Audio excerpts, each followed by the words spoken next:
데살로니가전서 1장 1절부터 4절까지 다 같이 합독하시겠습니다. 시작.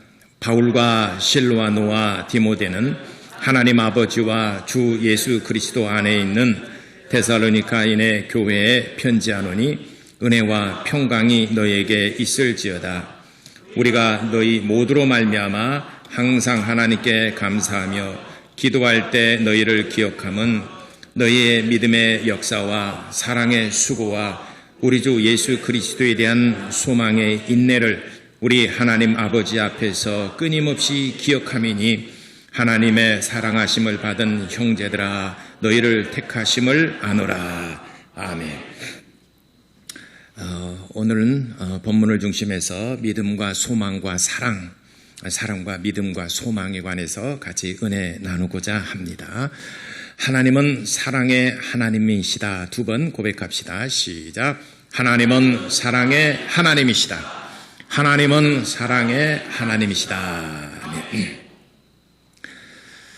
오늘 이 데살로니가의 이 본문의 말씀은 오늘 전하고자 하는 그 주제는 3절 말씀인데 3절 말씀의 키워드는 사랑과 믿음과 소망입니다.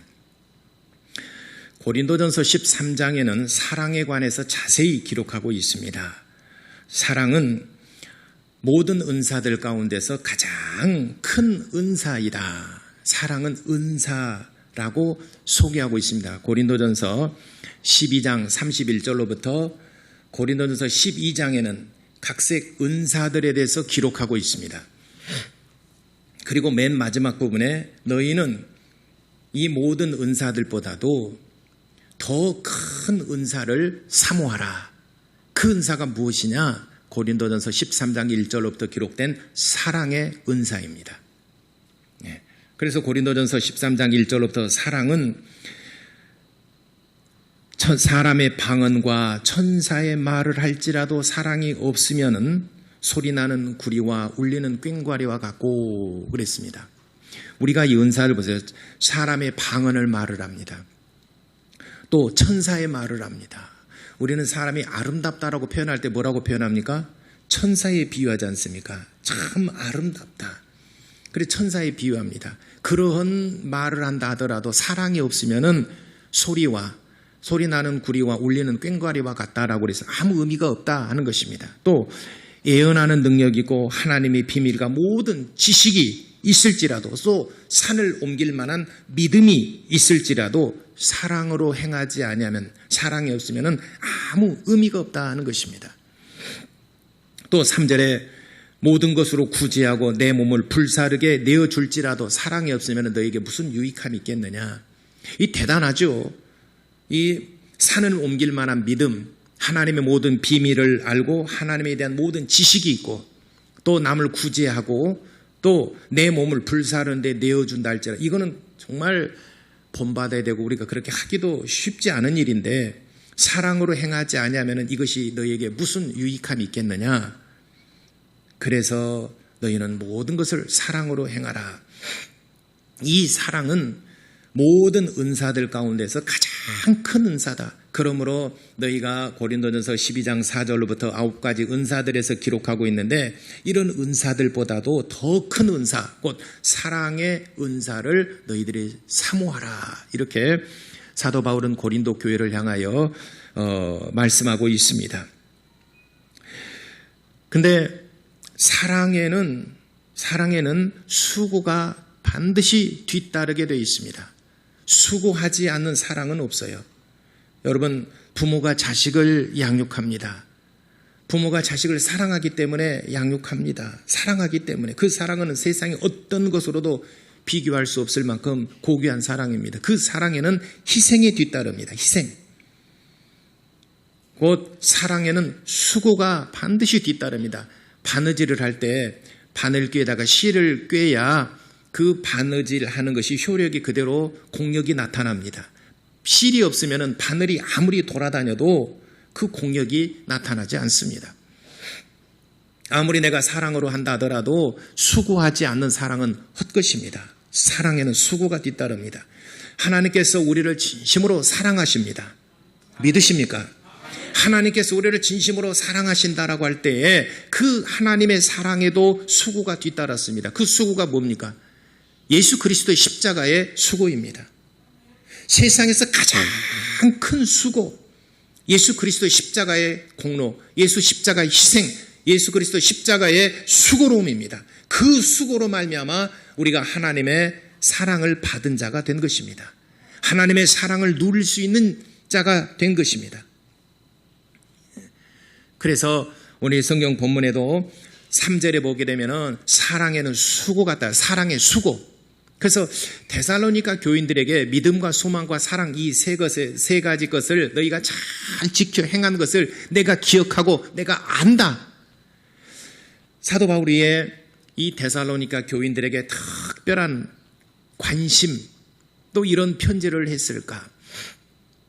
아마 다른 교인들이 이 편지 내용을 읽을 수 있었더라면 아마 질투하리만큼 데살로니가 교인들에게 아주 각별한 애정을 쏟아부은 것을 볼 수가 있습니다. 사도 바울의 그 선교 사역을 보게 되면은 1차 전도여행은 갈라디아 지방을 중심으로 해서 피시디 안디옥, 루스드라, 더베, 이고니온 이 지역을 전도를 했습니다. 그리고 예루살렘으로 돌아와서 2차 전도 여행할 때는 맨 처음 전도했을 때 교회를 세웠던 피시디 안디옥, 루스드라, 더베, 이고니온을 돌아보고 그리고 아래쪽으로 소아시아 지역을 사실은 또 전도하려고 그랬습니다. 그런데 소아시아를 하려고 했는데 마게도냐에서 한 청년이 간절히 기도하던 것이 환상 중에 보임으로 말미암아 하나님의 계시인 줄 알고 이제 2차 전도 여행지를 수정을 합니다. 그래서 2차 전도 여행에 이제 갔는데 빌립보에서 전도를 했습니다. 그래서 빌립보 지역에 머물면서 그러니까 유럽의 첫 관문지 빌립보에서 전도를 하면서 거기에서 큰 성과를 거둡니다. 그래서 그 옷감 장사를 하는 루디아를 만납니다. 루디아가 사도 바울이 사역할 때 쓰이는 모든 경비 또 이런 그 집, 거처 모든 것들을 전부 다 제공해 줍니다. 루디아가 그 지역에서 상당히 유력자고 돈이 많았습니다. 그런데 이 모든 것들을 사도 바울의 사역을 위해서 크게 쓰임을 받습니다. 그리고 간수, 우리가 기억하는 간수, 그 간수가 변화를 받았지 않습니까? 그 가정이 다 예수를 믿게 되었어요. 그래서 빌립보 지역에서 잊을 수 없는 두 사람이 있는데 한 사람은 루디아고 또 한 사람은 간수입니다. 그로 말미암아 빌립보 교회가 성장했고 이제 교회가 세워지게 되었습니다. 그렇다면 우리가 상식적으로 생각해 볼 때에 사도 바울이 빌립보 지역에서는 큰 성과를 거두었습니다. 그 다음에 타겟트, 그 다음에 제 두 번째 선교제를 어디로 삼았을까? 지도 한번 봅시다. 저 같으면은 아마 아테네, 성경에는 아덴이라고 나와 있는데 아테네 지역으로 가지 않았을까 생각합니다. 2차 전쟁 있죠. 아시아에서 이렇게 전도하려다가 지금 드로아를 건너서 빌립보 지역 보이죠? 제일 위에 빌립보 지역에 교회를 세웠습니다. 빌립보 지역에 잊을 수 없는 두 사람 누굽니까? 루디아, 간수, 두 사람 잊을 수 없죠. 그리고 데살로니가, 그 다음에 베레아, 그 다음에 이쪽으로 내려서 아덴 지방이죠. 아덴은 지금은 아테네입니다. 당시 아테네는 수도예요. 그리고 정치, 문화, 철학, 모든 문화의 중심지가 아테네입니다. 굉장히 중요한 도시입니다. 아테네가 대도시입니다. 지식인들이 모여있고 그리고 재력가들이 모여있고 또 학식 있는 사람들이 다 모여있는 곳이 아덴 지방입니다. 그 다음에 이제 고린도는 섬입니다. 우리가 봤을 때 섬인가? 섬은 아닌가요? 통로가 있나? 항구 도시죠. 그 고린도는 항구 도시입니다. 우리나라로 말하자면은 인천이나 부산 정도 되겠죠. 고린도, 그래서 섬도자인가? 그건 아닙니다. 자, 그런데, 빌립보에서 크게 어떻든 간에 많은 성도들이 모여들었고 은혜를 끼쳤고 교회가 세워졌습니다. 저 같으면 다음 타겟가 아테네를 향하여 가지 않았을까 하고 생각해 봅니다. 그래서 아테네로 가는 길에 데살로니가가 있고 마게도냐 지역이 있습니다. 근데 데살로니가 지역은 그야말로 잠깐 머물다가 간 곳이에요. 데살로니가 지역에서는 3주간 머물렀어요. 데살로니가 지역에 3주간 머물렀는데 가서 그래도 가는 길에 가는 도중에 복음을 전했는데 복음을 잘 받아들였어요. 뭐라? 나는 이걸 잠시 그냥 지나가는 길에 그래도 머물러 있으니까 복음을 전했던 곳인데 사모하는 사람들이 생겨났어요. 그래서 이곳에서 머물면서 복음을 전하려고 하다 보니까 그 지역에 말하자면은 그 박힌 돌인 사람들 있잖아요. 터줏대감들이 사도 바울을 얼마나 많이 핍박을 했는지 모릅니다. 그래서 3주밖에 머무르지 못했어요. 3주 머무르면서 바울을 죽이려고 그러니까 밤에 데살로니가를 빠져나와서 베레아 지방에 머무르게 됐어요. 베레아 지방에도 오래 머무르질 않았습니다. 그리고 바로 아테네로 갔어요. 그러니까 이런 바울의 여정을 보게 되면은 아마도 빌립보에서 아테네 당시의 수도에 가서 복음을 전하고 거기에 교회를 세워야 급속도로 전파되고 아마 이런 꿈을 가지고 있지 않았을까. 왜냐하면 다른 데 머무르는 시간이 굉장히 짧아요. 3주 머무르고 베레아 지방에서도 거의 머무르지 않냐고 그냥 아테네로 갑니다. 그래서 아테네에서 본격적으로 복음을 전하려고 아레오바고 신전 앞에서 복음을 전합니다. 이것이 자기의 꿈이고 소망이고 여기에서 예수 그리스도의 죽으심과 부활하심에 대해서 선포를 하고 많은 사람들에게 예수를 믿도록 그렇게 전파하고 싶었을 거예요. 실제로 아레오바고 신전 아래서 복음을 전파를 했습니다. 반대편에는 아크로폴리스가 있습니다. 아크로폴리스는 주로 정치에 관한 문제 발언대가 바로 아크로폴리스입니다. 이 전남대학교는 용지호가 있죠. 용지호 앞에 그 본관 그 있습니다. 항상 데모를 우리 학교 다닐 때 데모하게 되면 거기서부터 출발해가지고 이제 용조에서 이렇게 이제 정문과 후문에 나눠서 한 그 발상지가 항상 거기에 모입니다. 우리 학생들이 거기에 모입니다. 서울대학교는 아크로폴리스 광장이 있어요. 바로 아테네의 아크로폴리스 광장에서는 주로 정치적인 문제를 논하기도 하고 정치적인 견해를 얘기도 합니다. 반대편은 아레오바고 신전에서는 주로 인문학에 관련된 철학과 또 종교에 관련된 인문학에 관련된 것에 대해서 소신을 발표를 하고 자기의 생각을 발표하고 철학자들이 가서 이 얘기를 하고 그건 많은 사람들이 관심 있는 쪽에 가서 나는 종교에 관심이 있다. 나는 인문학에 관심이 있다. 그러면 아레오바고 신전 앞에 가서 누군가가 발언을 합니다. 그건 거기에 관심이고 나는 정치에 관심이 있다면 아크로폴리스 그 신전 앞에 가서 거기에서 듣습니다. 정치적 견해를 듣습니다. 그럼 반론을 얘기할 수 있어요. 질문도 할 수가 있습니다. 질문도 받습니다. 아크로폴리스 광장에 내가 갔다 그러면 정치적인 발언과 질문을 할 수가 있어요. 자유토론 광장입니다. 아레오바고 신전과 아크로폴리스 신전 앞에서 자유토론의 광장입니다. 바울은 어디에서 얘기했겠습니까? 바울은 정치가가 아니에요. 그러니까 아레오바고 신전 앞에서 예수 그리스도의 죽으심과 부활하심에서 얘기를 했어요. 사람들이 질문을 합니다. 또 물어도 봅니다. 별로 관심이 없어요.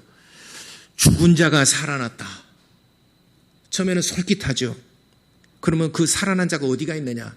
바울은 계속 대변을 합니다. 사람들이 거기에서 별로 관심을 두지 않습니다. 사실상 아덴에서 바울의 선교는 실패했다고 볼 수 있어요.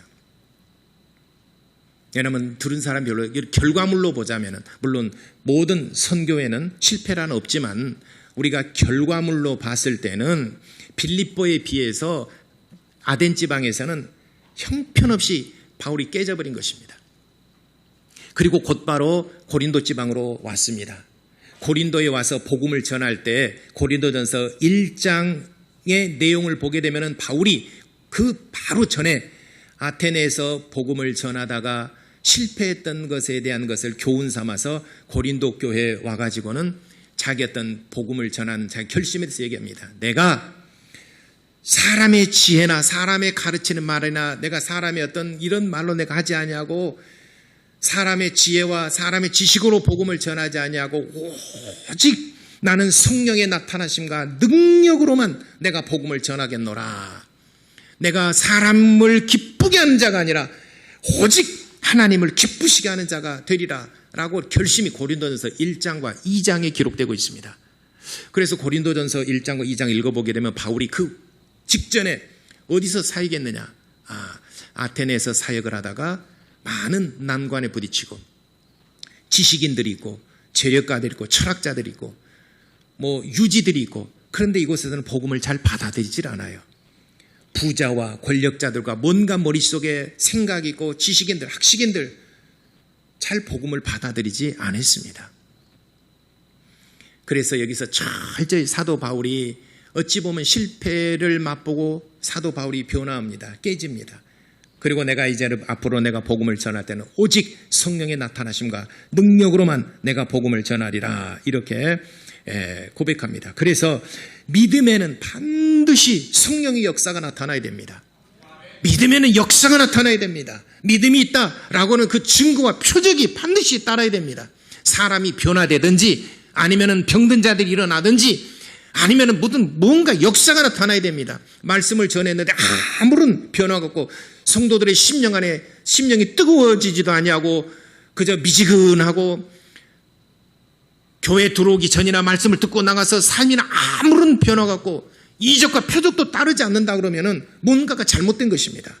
우리는 밥을 먹으면은, 음식을 먹으면 배가 불러야 됩니다. 그림을 아무리 맛있는 음식을 보고 그 홈쇼핑에서 선전하는 게장 맛살을 이렇게 먹는 것을 봐도 삼겹살 봐도 배고픈 건 여전합니다. 아무리 제주 은갈치 해도 배고픈 것은 어쩔 수 없는 거예요. 내가 먹어보지 않고서는, 내가 먹지 않고서는 내 배가 부르지 않는 것입니다.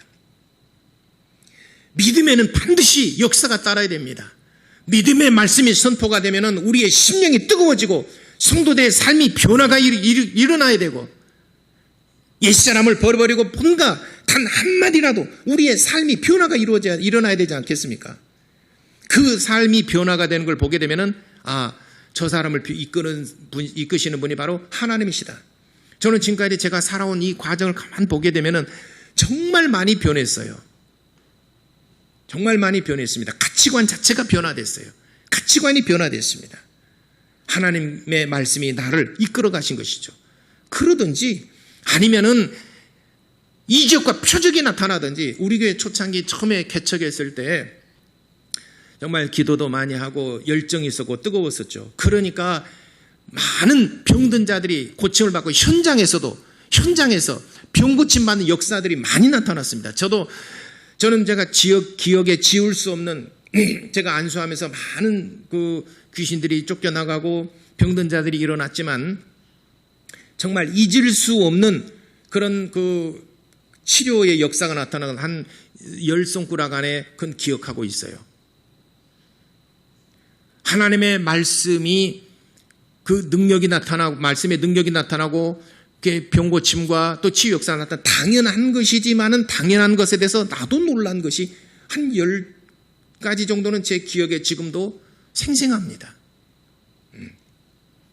일일이 다 여기서 나열하기는 그렇지만은, 그래서 믿음에는 반드시 역사가 따라야 됩니다.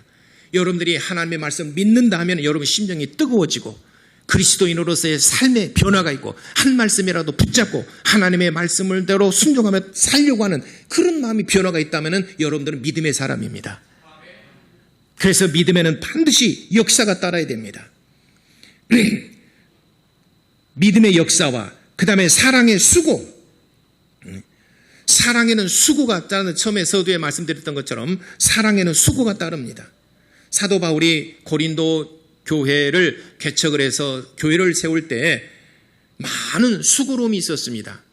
복음을 전하다가 오해를 받아서 옥에 갇히기도 하고 또 그 전도된 영혼들을 하나님의 말씀으로 양육하고 먹이는데 마치 유모가 자기 자녀를 젖을 먹임과 같이 내가 그렇게 어머니와 같은 심정으로 너희를 양육했다. 그리고 너희가 이제 성장하니까 너희가 나중에는 내가 동역자로서 내가 너희를 대우했고 너희들의 믿음이 많이 성장했다. 이 모든 것은 뭡니까? 사랑의 수고가 따라야 된다는 것입니다. 교회가 여기까지 오는 과정에 있어서도 수많은 사람들의 헌신과 또 수고와 그들의 노력, 그들의 땀방울 이런 모든 것들이 결집되어서 믿음이 성장하니까 교회가 성장하고 그래서 오늘날까지 온 것입니다.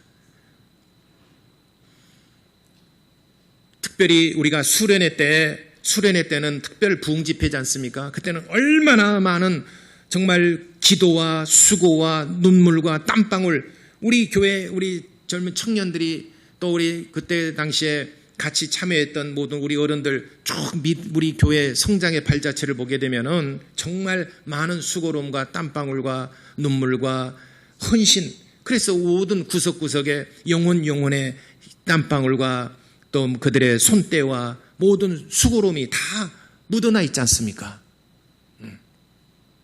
어느 한 사람의 위대한 무슨 능력으로 된 것이 아니라 우리 모두의 사랑의 수고가 있었기 때문에 오늘 여기까지 올 수 있었던 것입니다.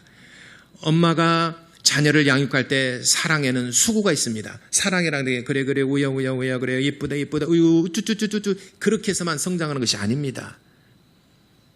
육아한다는 것이 얼마나 힘든가. 세상에서 제일 힘든 것이 육아예요. 사람 키우는 것이 제일 힘들어요. 동의하십니까? 아이를 왜 낳는 것을 주저주저 합니까? 왜 출산율이 떨어집니까? 아이 키우는 것이 힘들어요. 요즘 세상에 아이 키우는 게 힘들어요. 제가 얼마 전에 그 사람은 할 일이 많이 있었겠지만은 한 사람이 출생을 해서 80세까지 살아간다 했을 때 그 사람이 밥값이 얼마인가를 계산했는데 약 한 4억 정도 되더라고. 내가 또 그래 계산을 해보려고 그랬어요. 근데 미리 보거나 해보려고 그랬어요. 한 사람이 출생을 해서 80세까지 살아갈 때 밥값만 해서 4억 들었다라고 그래요. 여러분 부자입니다. 내가 아이를 출생을 했어요. 이 아이가 성장해서 그럴 때까지 4억이 되면 그 돈이 어디서 납니까? 우리 장로님들은 거의 4억 원어치 밥 먹고 살아요. 그분이 이렇게 계산해 놓은 걸 보니까 참 세상에는 다양한 사람이 있다. 이걸 또 어떻게 계산을 해. 그러니까 어린 아이들이 말 안 듣으면은 이렇게 달라고 엄마한테 왜 나를 낳았냐 그러면 내 수고로움 청구하니까 엄마가 그랬잖아요. 너 밥값만 내라. 밥값 계산해 봤더니 얼마 된다고 그런 얘기도 있잖아요. 그냥 아이를 양육한다는 것이 사람을 양육한다는 게 밥만 먹여서 양육합니까? 그의 인성과 지성과 또 물론 필요한 모든 것들을 다 공평히 부모가 하지 않습니까? 정말 힘든 겁니다. 사랑에는 수고가 뒤따른 것입니다. 사도 바울이 데살로니가 교인들을 양육할 때 수고로움, 그 수고의 땀방울과 희생 위에 데살로니가 교회가 설 수 있었던 것입니다. 그 다음에 마지막으로는 그래서 믿음의 역사, 믿음에는 반드시 역사가 따라야 되고 그 다음에 두 번째 사랑의 수고, 그 다음에 세 번째는 우리 주 예수 그리스도에 대한 소망의 인내, 소망에는 인내가 뒤따릅니다. 인내하지 않은 소망은 물거품처럼 없어져 버립니다. 우리 사람이 이 정말 어려운 환경, 이 코로나 바이러스 19 시대에 그 한 중심부에서 우리가 지금 살아가지 않습니까? 우리는 이중고입니다. 하나님을 섬겨야 되죠. 또 우리가 사회생활에 경제활동도 해야 되죠. 가정이 있죠. 우리가 이걸 견뎌낼 수 있는 것은 장래에 대한 소망입니다. 꿈과 희망입니다. 그래서 사람이 가장 불행한 것은 꿈과 희망이 없는 사람이 가장 불행한 사람이에요. 장래에 대한 뭔가 이루려고 하는 꿈과 소망, 이것이 오늘날의 우리의 고통을 견디게 할 수 있는, 견뎌낼 수 있는 원동력이 되는 것입니다. 꿈과 희망. 그래서 세상에서 그 영어권에 있는 사람 4만 명을 대상으로 해서 그 설문조사를 했을 때 가장 아름다운 단어가 뭐냐 했을 때 꿈, 희망 또는 소망, 이게 일이지 않습니까? 꿈. 우리는 장래에 대한 꿈이 있고 소망이 있고 희망이 있기 때문에 이 어려운 관문을 중심부에 있지만 우리가 견뎌낼 수 있는 것입니다. 이 꿈이 없다면 사람이 극단적인 선택을 하게 됩니다. 그래서 이 소망과 꿈을 이루기 위해서는 인내해야 됩니다. 여러분, 세상이 아무리 어렵더라도 여러분 극단적인 선택을 하지 마시기 바랍니다. 그거는 바로 지옥 갑니다. 그래서 이것을 견뎌내는 인내가 바로 소망을 이루어내는 것입니다. 소망에는 인내함이 필요합니다. 견뎌내야 됩니다. 세상에서 가장 무서운 사람이 견뎌내는 사람이에요. 끝까지 견뎌내는 사람, 세상에서 가장 무서운 사람이에요. 공부 잘하는 사람 누가 공부 잘합니까? 견뎌내는 사람이 공부 잘하는 거예요. 세상에서 성공한 사람 누가 성공합니까? 견뎌내는 사람이 성공합니다. 왜 CEO들이 있잖아요. 조사를 해보니까 이 사람들의 공통점 뭐냐? 견뎌낸다는 것입니다. 처음에 시작을 했으면 끝까지 잘하든 못하든 견뎌낸다는 것입니다. 손바닥 뒤집듯이 아니다 싶어가지고 이건 아니다 해버리면은 평생 나무로 말하자면은 잡목밖에 되지 않습니다. 거목이 되려면은 비가 오나 눈이 오나 항상 그 자리에서 견뎌내야 됩니다. 견뎌내면은 그 꿈과 소망이 반드시 이루어집니다. 그래서 데살로니가 교인들은 3주간 복음을 전하면서 교회를 세웠는데 그 교인들을 남겨두고 데살로니가 지역에서 빠져나와서 저녁에 도망질치다시피 빠져나와서 베레아 지방에 머물다가 아덴 지방으로 갔습니다. 근데 바울의 마음이 어떻겠습니까? 마치 이제 막 그 핏덩이를 놔놓고 나왔지 않습니까? 얼마나 애드롭던지. 유일하게 데살로니가 교회가 그랬어요. 그러니까 데살로니가 교회에 대한 애정과 애착이 마치 핏덩이를 놔두고 온 그 부모의 심정으로 애틋한 마음이 있어요. 아덴 지방에서는 그 사람들이 수많은 군중들이 지켜본 가운데 아레오바고 신전에서 예수 그리스도의 죽으심과 부활하심을 설교를 하고 했죠. 한번 생각해 보세요. 제가 수많은 부활절 때 수많은 군중들 앞에서 예수 그리스도의 죽으심과 부활하시면서 설교하는 장면 한번 생각해 보세요. 그러나 그것이 내게 무슨 유익함이 있겠습니까? 그래서 아덴 복음서는 없어요. 아덴 지방에 편지글도 없어요. 사도 바울이 아덴에 가서 무슨 아덴 복음서, 아덴 전도서, 아덴 지방에 편지글이 없어요. 왜냐하면 성도가 없어요. 그러나 데살로니가에서는 편지글을 했어요. 다시 한번 데살로니가 후서도 나와 있어요.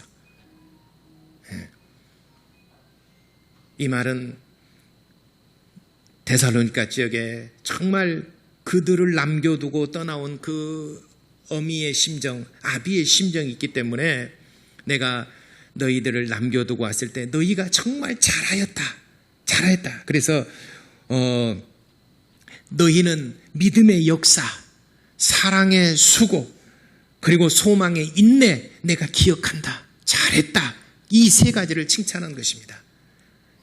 여러분, 우리가 정말 힘들지라도 제가 여러분들을 정말 칭찬하고 우리 주님이 여러분들을 칭찬하시기를, 여러분들의 믿음의 역사와 그리고 사랑의 고난과 사랑의 수고와 또 소망의 인내함을 잘하였다. 그래서 믿음이 좌절되지 아니하고 믿음이 흐트러지지 아니하고 너희가 이 시대에 정말 믿음을 잘 세웠다. 그런 믿음, 그렇게 우리 주님 앞에 칭찬 듣는 우리 성도들, 우리 반석교회가 되시기를 예수 이름으로 축원합니다. 기도하겠습니다. 믿음의 역사와 사랑의 수고와 소망의 인내함이 내게 나타나도록, 우리 교회와 내 가정에 임하도록 하나님 나를 도와주옵소서. 이렇게 우리 다 같이 기도하겠습니다.